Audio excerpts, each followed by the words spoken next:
Greetings, Skill Incarnate bringing you all the latest indie gaming goodness. Welcome back as we look at another indie game. This time I'm returning to the wonderful world of Metroidvania with Neon Abyss.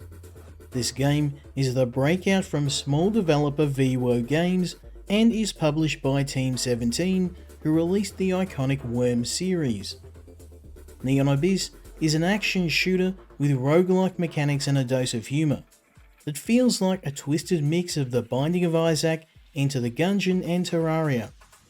It tasks the player with exploring a series of procedurally generated dungeons, collecting weapons, loot and upgrades, and blasting your way through an array of weird enemies and even weirder bosses.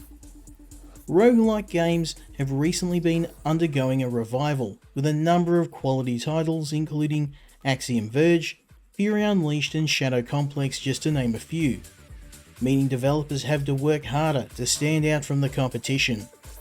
While Neon Abyss doesn't offer a completely unique experience, following the familiar roguelike formula with arenas of enemies, treasure rooms and random weapons, as well as unlockable upgrades and permadeath, it does nail the implementation, for the large part, providing an action-packed experience offering significant challenge for both new and experienced fans.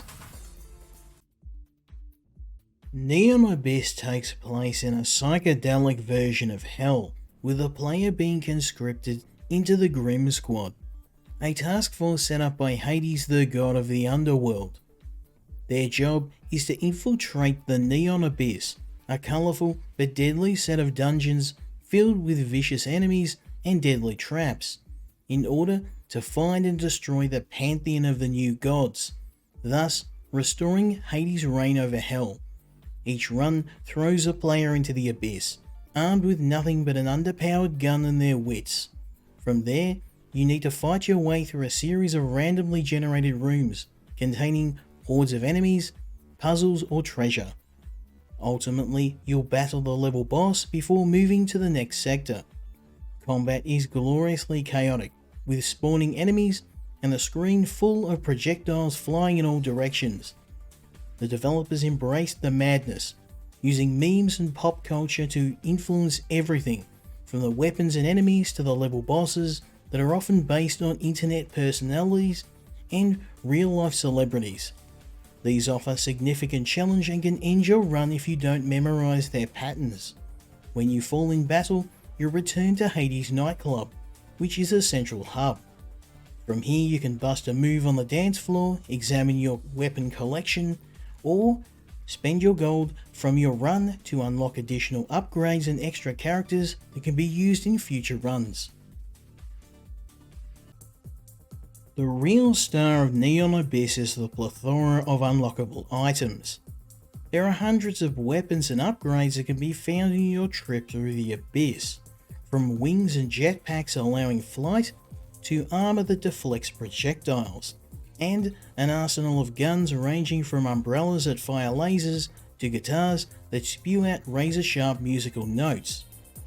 Additionally, many upgrades are stackable, and with a bit of practice and a lot of luck, it's possible to discover ridiculously powerful combinations that decimate everything on screen.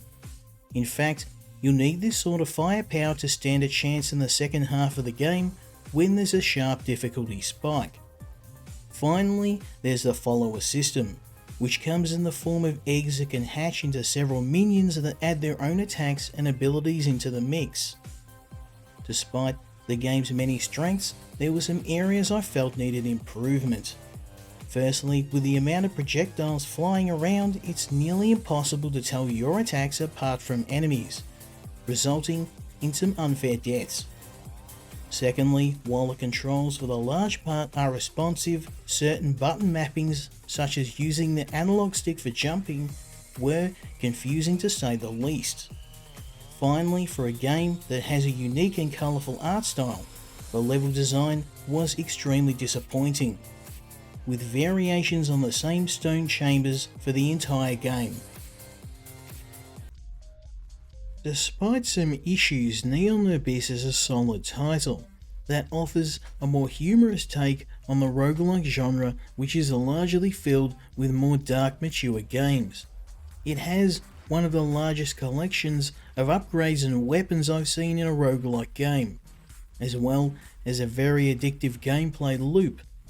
I often found myself playing one more round to see what new insane gun or follower I could find, or trying to create an even more powerful build to get further into the campaign. The game is an excellent way to introduce younger players to roguelikes, with its colourful graphics and a more forgiving difficulty compared to other roguelike games. I wish the developers implemented a cooperative mode, as the game seems a great fit for a multiplayer experience. If you're looking for a colourful game that isn't afraid to make fun of itself, then Neon Abyss may be just what you need. It's a little pricey at $30 on the PlayStation, so you might want to wait until it's on special. I hope you enjoyed my review of Neon Abyss, and if you did, I'd appreciate a like and a subscribe, as it really helps the channel. As always, let me know your thoughts in the comments, and I hope you'll join me next time when we look at another indie game. Until then, Skill Incarnate, out.